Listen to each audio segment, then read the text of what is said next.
Hello students and friends. Jharkhand board ने exam 2023-24 के लिए मॉडल सेट जारी कर दिया है और इस मॉडल सेट से आपको यह मालूम होगा कि एग्जाम में किस प्रकार से प्रश्न पूछे जाएंगे और कितने नंबर के पूछे जाएंगे। इस वीडियो में हम आपको क्लास टेंथ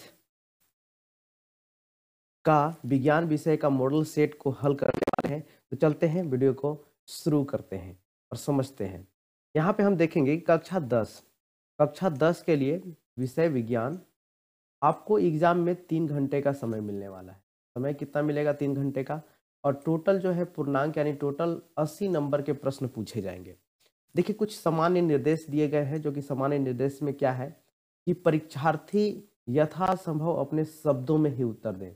मतलब कि आपको क्या करना है कि खुद से जो आपको याद है या खुद से आप जो समझे हैं उसे आप उस हिसाब से लिखने का प्रयास करेंगे, किताबी भाषा में लिखने का प्रयास नहीं करेंगे। ठीक है। और अगला जो है, सभी प्रश्न अनिवार्य होंगे। मतलब जितने भी प्रश्न दिए जाएंगे सभी प्रश्न क्या होंगे? अनिवार्य होंगे, जो कि आपको पढ़ करके जो बनाने लायक है उसको आप बनाएंगे। ओके। कुल प्रश्न की संख्या कितना है? टोटल प्रश्न की संख्या 52 है। ठीक ना? टोटल प्रश्नों की संख्या कितना है? तो 52 है। तो आगे चलते हैं। प्रश्न 1 से आपका 30 तक, प्रश्न 1 से 30 तक बहुविकल्पीय प्रश्न पूछे जाएंगे। बहुविकल्पीय प्रश्न, प्रत्येक प्रश्न के 4 विकल्प दिए गए हैं। मतलब जो प्रश्न लिखा जाएगा उसमें 4 विकल्प दिए होंगे और सही विकल्प का चयन करके आपको प्रश्न का उत्तर देना है। और प्रत्येक प्रश्न के लिए आपको 1 नंबर मिलेंगे। कितने मिलेंगे? 1 नंबर आपको मिलेंगे। प्रश्न संख्या 31 से 38 तक अति लघु उत्तरीय प्रश्न होंगे। मतलब कि आपको संक्षिप्त में, छोटा रूप में आपको आंसर देना है, जिसमें से किन्हीं 6 प्रश्नों का उत्तर देना अनिवार्य है। 6 प्रश्न का उत्तर देना अनिवार्य है और प्रत्येक प्रश्न का मान 2 अंक का होगा। जो 31 से 38 तक जो प्रश्न होंगे उसको आपको, उसमें से 6 प्रश्न, 8 प्रश्न होंगे जिसमें आपको 6 प्रश्न का उत्तर देना है और प्रत्येक प्रश्न का मान जो है 2 अंक का होगा, यानी कि 2 नंबर आपको जो है मिलेंगे। आप अगर सही करते हैं तो 2 नंबर आपको मिल जाएंगे। तो आगे चलते हैं। प्रश्न संख्या 39, यानी कि प्रश्न संख्या 39 से 46, प्रश्न संख्या 39 से 46 तक लघु उत्तरीय प्रश्न है ना? लघु उत्तरीय प्रश्न है। मतलब शॉर्ट टर्म में आपको क्या करना है? आंसर देना है, जिसमें जिसमें से किन्हीं 6 प्रश्नों का उत्तर देना है। यहाँ भी आपको 8 प्रश्न होंगे और 8 में से 6 प्रश्न का आपको उत्तर देना है, ये अनिवार्य है। प्रत्येक प्रश्न का जो मान होगा, प्रत्येक प्रश्न का मान यानी कि प्रत्येक प्रश्न 3 नंबर का आपको होगा। सही करिएगा तो आपको 3 नंबर मिल जाएंगे। ओके, चलते हैं। इसके बाद देखते हैं प्रश्न संख्या आपका 47, यानी प्रश्न संख्या 47 से 52 तक के प्रश्न जो होंगे दीर्घ उत्तरीय प्रश्न होंगे। दीर्घ उत्तरीय मतलब कि लॉन्ग टाइप का आपको आंसर देना होगा और इनमें से किन्हीं 4 प्रश्न का उत्तर देना है। जितने भी प्रश्न होंगे उसमें से 4 प्रश्नों का उत्तर देना अनिवार्य है। प्रत्येक प्रश्न का मान जो होगा वो 5 नंबर का होगा। मतलब कि आपको 5 नंबर का जो है यहाँ अंक मिलने वाला है। जब आप 47 से 52 तक के जो प्रश्न में से 4 प्रश्न का आप उत्तर दे देते हैं तो आपको 20 नंबर मिल जाएंगे यहाँ से। तो बहुत ही जो है इम्पोर्टेंट है। अब चलते हैं प्रश्न की ओर। बारी बारी से प्रश्न को हम लोग समझेंगे, है ना? और प्रश्न को समझने के साथ साथ जो है इसका आंसर भी फटाफट देने का प्रयास करेंगे। ओके, चलिए पहला प्रश्न है, समतल दर्पण की फोकस दूरी क्या होती है? तो समतल दर्पण की फोकस दूरी जो होती है वो आपका अनंत होता है। इसका सही आंसर क्या हो जाएगा? अनंत होगा। ठीक है, समतल दर्पण की फोकस दूरी होता है अनंत। सेकेंड क्वेश्चन कहता है कि किसी वस्तु का अवतल दर्पण द्वारा वास्तविक, उल्टा और समान आकार का प्रतिबिंब बनता है। ठीक है ना? समान आकार का प्रतिबिंब बनता है। तो वस्तु की स्थिति क्या होगी? मतलब वस्तु की स्थिति आपको क्या करना है? बता देना है। ठीक है, मतलब कि वस्तु कहाँ पे होगा? एफ पर होगा या अनंत पर होगा या फिर सी पर होगा या फिर सी से आगे होगा? इसका सही जवाब जो होगा वो सी पर होगा। ठीक है, इसका सही जवाब क्या होगा? सी पर होगा। अब अगला प्रश्न है, आगे जो आप प्रश्न देख पा रहे हैं जिसमें कहा जा रहा है कि निम्नलिखित में से किसमें प्रकाश सबसे तेज गति से चलता है ना? यानी कि पूछा जा रहा है कि जो ऑप्शन दिया हुआ है उसमें किसमें प्रकाश सबसे तेज गति से चलता है। पहला ऑप्शन है आपका तेल, दूसरा ऑप्शन है पानी, तीसरा वायु और चौथा कागज। ठीक है, तो किसमें सबसे ज्यादा प्रकाश की चाल होती है, तेज गति से चलती है? देखिए यहाँ पे वायु इसका सही आंसर होने वाला है। क्या होगा? वायु में जो प्रकाश की चाल होती है 3 × 10⁸ मीटर पर सेकेंड होता है। ठीक है, जो कि सबसे ज्यादा होता है। निर्वात में प्रकाश की चाल और वायु में प्रकाश की चाल लगभग बराबर होता है और प्रकाश की चाल निर्वात में सबसे तेज गमन करती है। ठीक है, इसका सही जवाब जो होगा वायु होगा। ठीक है, इसके बाद क्वेश्चन नंबर 4। क्वेश्चन नंबर 4 कहता है कि एक लेंस की क्षमता -4 है। लेंस की क्षमता कितना है? -4 है। उसकी फोकस दूरी क्या होगी? मतलब आपको लेंस की क्षमता दिया गया है -4 और उसकी फोकस दूरी आपको ज्ञात करना है। ठीक है, देखिए लेंस की क्षमता का जो फॉर्मूला होता है, लेंस की क्षमता को हम लोग P से सूचित करते हैं, तो P बराबर 1/f होता है। P बराबर 1/f होता है। तो यहाँ पर आपका P बराबर जो है दिया हुआ है कितना? -4। तो हम क्या करते हैं, आपको निकालना है क्या चीज़? फोकस दूरी। तो फोकस दूरी बराबर हो जाएगा f बराबर 1/p हो जाएगा। ठीक है, अब यहाँ पे हम लोग चलेंगे f बराबर 1/-4। अब जब 1 को -4 से हम लोग डिवाइड करेंगे तो आ जाएगा आपका -0.25 मीटर, यानी कि आपका आंसर होने वाला है -0.25 मीटर, यानी सी ऑप्शन आपका सही हो जाएगा। ओके, इसमें आप क्वेश्चन नंबर 5 में आप देखेंगे कि मानव नेत्र की फोकस दूरी में परिवर्तन का क्या कारण है? यानी कि मानव नेत्र की फोकस दूरी में अगर परिवर्तन हो जाता है तो उसका क्या मतलब कौन सा कारण होता है? तो पहला जो है ऑप्शन आपका कॉर्निया, दूसरा आइरिस, तीसरा सिलियरी मांसपेशियां और चौथा पुतली। तो सिलियरी मांसपेशिया का सही इसका आंसर होने वाला है। सिलियरी मांसपेशियां जो होते हैं वो होता क्या है कि सिलियरी मांसपेशियां शिथिल हो जाती है तो लेंस पतला हो जाता है और फोकस लंबाई बढ़ जाती है। यह लेंस के आकार को नियंत्रित करता है। तो लेंस के आकार को जब नियंत्रित करता है तो क्या होता है कि फोकस दूरी में परिवर्तन आ जाता है। तो इसका सही जवाब जो हो जाएगा सिलियरी मांसपेशिया हो जाएगा। ओके, नंबर 6, क्वेश्चन नंबर 6 आपको देखने को मिलेगा। दृष्टि दोष को, है ना, दृष्टि दोष को खाली जगह भी कहा जाता है। मतलब दृष्टि दोष को और क्या कहा जाता है, कहने का मतलब ये है, यानी कि ऑप्शन में आपका ए जो है हाइपरमेट्रोपिया, दूसरा ऑप्शन आपका है मायोपिया, तीसरा ऑप्शन है मोतियाबिंद और चौथा ऑप्शन है पोस्ट बायोपिया। इसका सही जवाब जो होगा हाइपरमेट्रोपिया होता है। दूरदृष्टि दोष का जो इंग्लिश में बोलते हैं ना, उसको बोलते हैं हाइपरमेट्रोपिया। ठीक ना, क्या बोलते हैं? हाइपरमेट्रोपिया का सही जवाब होगा। ओके, क्वेश्चन नंबर 7 जो है कहता है कि प्रतिरोध का एसआई मात्रक क्या है? तो प्रतिरोध का एसआई मात्रक क्या होता है? ऑप्शन दिया है वोल्ट, फैराडे, एम्पियर और ओम।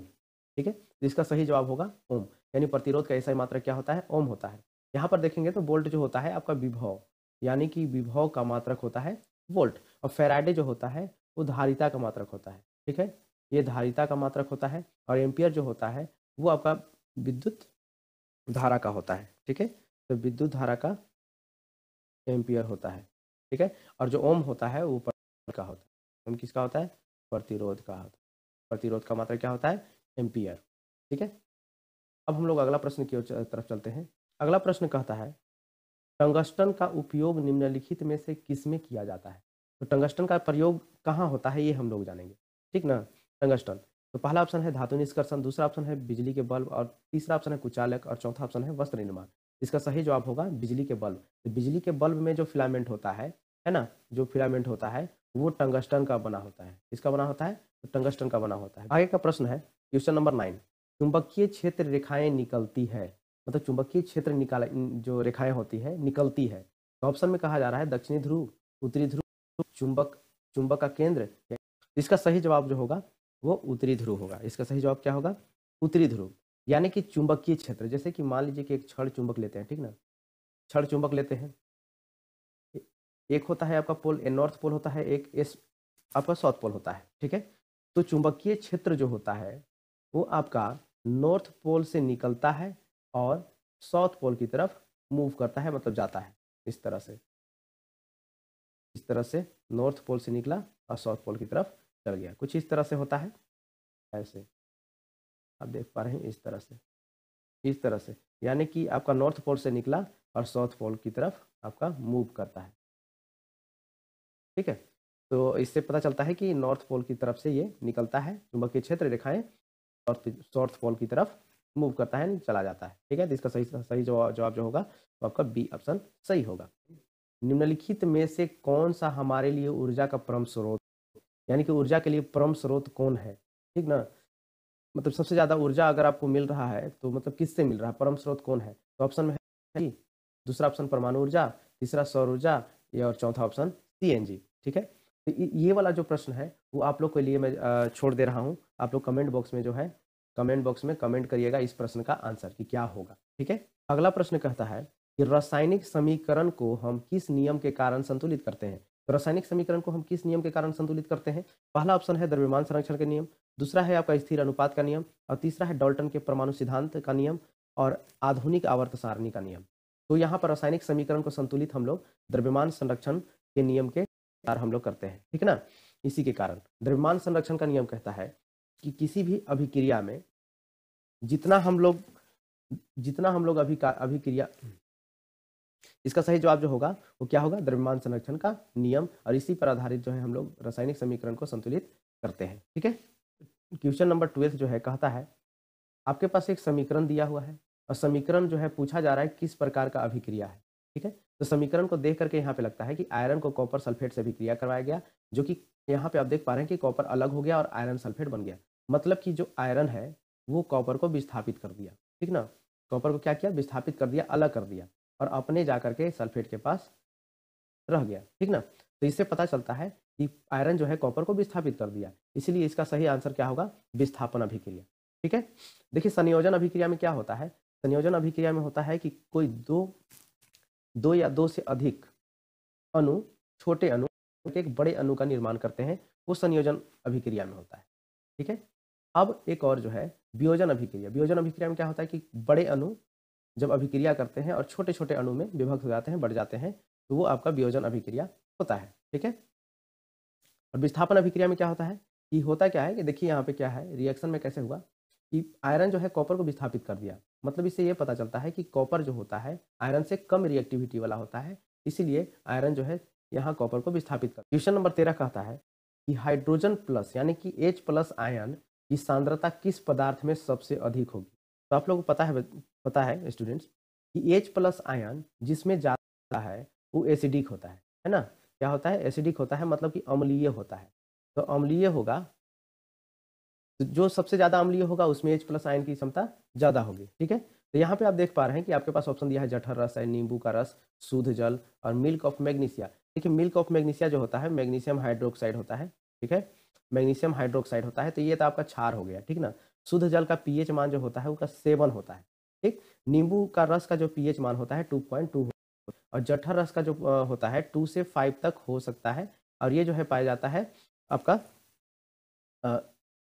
अमाशय में पाया जाता है, जिसमें HCl भी होता है, HCl। ठीक है, तो जठर रस आपका तो इसका आंसर होने वाला है, क्योंकि ज़्यादा जो अम्लीय होगा उसमें H+ आयन की मात्रा ज़्यादा होगी, तो जठर रस इसका सही आंसर होने वाला है। ठीक है, आप इसमें देख पा रहे हैं क्वेश्चन नंबर आपका 14। क्वेश्चन नंबर 14 कहता है कि A, B, C तथा D का pH मान क्रमशः दिया गया है। मतलब A का 5 है और B का 8 है, C का 10 और D का 13 है। तो उपरोक्त में कौन पदार्थ अम्ल है?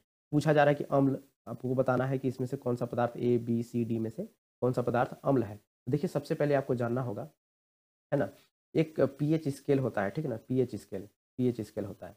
pH स्केल में टोटल जो है 14 नंबर होता है, 0 से लेकर के 14 तक होता है नंबर। और ये क्या आपको बताता है? अम्ल, क्षार और उदासीन। pH स्केल क्या बताता है? अम्ल, क्षार और उदासीनता को बताता है। तो देखिए यहाँ पे होता क्या है, 0 से लेकर के आपका 7 तक, ठीक है ना, 0 से 7 तक अगर किसी पदार्थ का pH मान आता है तो वो होता है आपका अम्लीय। ठीक है ना, क्या होता है? अम्लीय होता है। और 7 से आपका 14 तक जो होता है वो क्षारीय होता है। क्या होता है?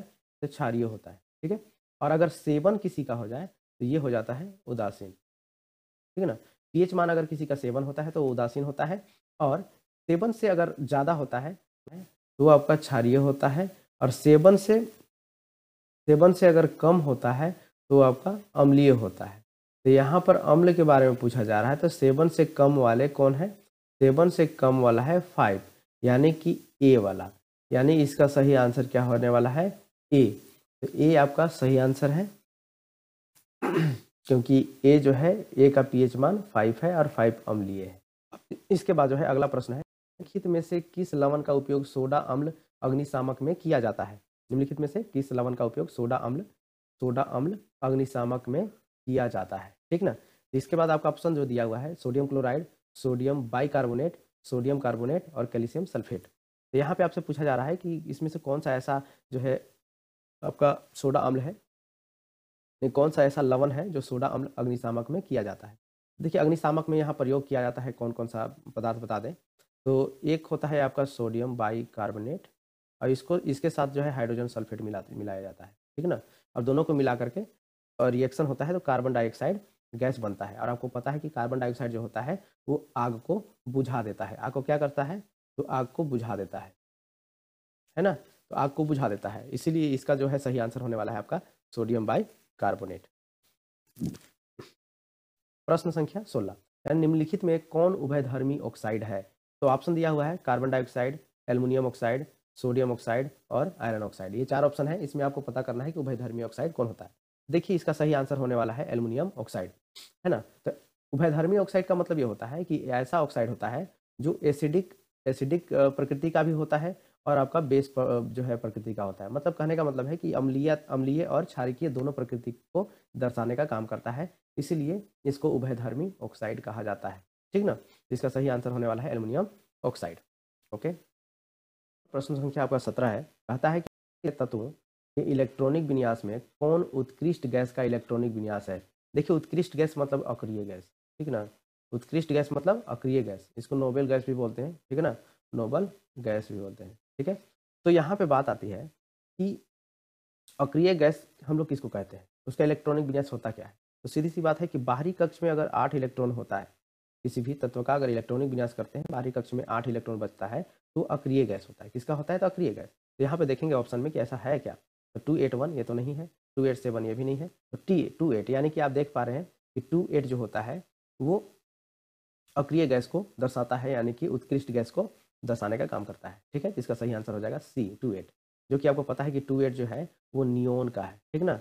नियोन क्या है, अक्रिय गैस है। नियोन क्या है, तो अक्रिय गैस है नियोन, जिसका जो है इलेक्ट्रॉनिक विन्यास 28 होता है, ठीक है। इसका सही आंसर ये होगा। अब इसके बाद जो है आगे चलते हैं।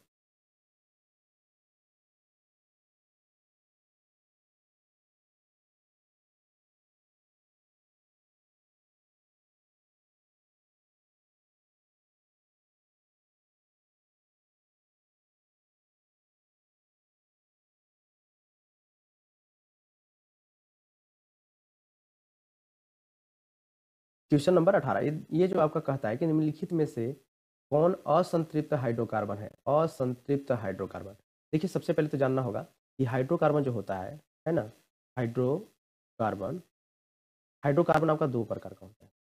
एक होता है संतृप्त हाइड्रोकार्बन, संतृप्त हाइड्रोकार्बन, और एक होता है असंतृप्त हाइड्रोकार्बन, ठीक है ना। संतृप्त हाइड्रोकार्बन में एल्केन आ जाता है, ठीक है, एल्केन आ जाता है। असंतृप्त में क्या आता है, तो एल्काइन, एल्कीन और एल्काइन आ जाता है, ठीक है ना। एल्किन और एल्काइन आ जाता है।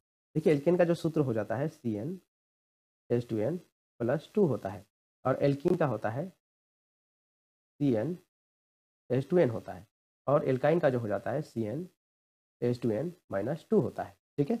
तो बात आता है कि आपके पास जो है ऑप्शन दिया हुआ है CH4, तो CH4 है, दूसरा का ऑप्शन है आपका C2H6 और तीसरा वाला जो है C2H2 है, ठीक है। तो यहाँ पे आप लोग देखेंगे कि CH4 जो होता है वो एल्केन का होता है। किसका होता है, एल्केन का। तो एल्केन क्या है, संतृप्त है। C2H6 भी आपका एल्केन का आ जाता है, यानी कि ये भी संतृप्त है ना। एक आपका C2H2, तो C2H2 में यहाँ भी एक और चीज़ समझ लेंगे हम लोग कि एल्केन जो होता है वो सिंगल बॉन्ड होता है, सिंगल बॉन्ड वाला होता है, यानी कार्बन और कार्बन के बीच सिंगल बॉन्ड होगा इसमें। और यहाँ असंतृप्त में एल्कीन में क्या होगा कि कार्बन कार्बन के बीच डबल बॉन्ड होगा, और एल्काइन में होगा कार्बन कार्बन के बीच जो है ट्रिपल बॉन्ड होगा, ठीक ना। इस तरह से बंद बना के रहते हैं। तो यहाँ पर हम देखेंगे कि C2H2 है, तो C2H2 का जब हम संरचना बनाते हैं, ठीक ना, संरचना बनाते हैं तो आप देख पा रहे हैं, ठीक ना, एक बार देख पा रहे हैं कि हाइड्रोजन आपका बस मात्र जो है कितना है, 2 हाइड्रोजन है। हाइड्रोजन कितना है, 2। आपका यहाँ पे बंध बच जा रहा है इस तरह से, ठीक है। तो यहाँ आप देख पा रहे हैं कि ये जो है C2H2 ये एल्काइन का है, ट्रिपल बॉन्ड आ गया तो ट्रिपल बॉन्ड एल्काइन का है। एल्काइन क्या है, असंतृप्त है। तो सही आंसर आपका क्या होने वाला है, तो C आपका सही आंसर होने वाला है। ओके, देखेंगे HCHO, यानी HCHO में कौन सा प्रकार्यात्मक समूह है। आपको फंक्शनल ग्रुप पूछा जा रहा है कि इसमें कौन सा फंक्शनल ग्रुप है। तो यहाँ पे देखें इसका संरचना थोड़ा सा बनाते हैं, संरचना बनाते हैं और संरचना बना करके देखते हैं कि किसका है। यहाँ देख पा रहे हैं कि इसका संरचना कुछ इस तरह से होगा और आपको देखने को मिलेगा कि ये जो है आपका ये पार्ट जो है इसका फंक्शनल ग्रुप है, ठीक ना। क्या है? फंक्शनल ग्रुप यानी कि प्रकार्यात्मक समूह। इस प्रकार्यात्मक समूह का नाम है, क्या नाम है? तो एल्डिहाइड। क्या है? एल्डिहाइड। इसका सही जवाब जो होने वाला है कौन होगा? एल्डिहाइड होगा, ठीक है। अब अगला प्रश्न जो है, अगला प्रश्न 20 यानी कि 20वां प्रश्न है, दिए गए तत्वों में किस तत्व में संयोजी इलेक्ट्रॉन की संख्या लिथियम के बराबर होगी? यानी कि कहा जा रहा है कि दिए गए तत्व, जो दिया गया तत्व है उसमें आपको बताना है कि किस तत्व में संयोजी इलेक्ट्रॉन की संख्या लिथियम के बराबर होगी, ठीक ना। लिथियम के बराबर कह रहा है, तो लिथियम लिथियम का जो होता है ना, परमाणु संख्या 3 होता है, इसका इलेक्ट्रॉनिक विन्यास करें तो 2 और 1 होगा। अब इसका संयोजी कोष में जो इलेक्ट्रॉन है वो कितना है? 1 है, ठीक है।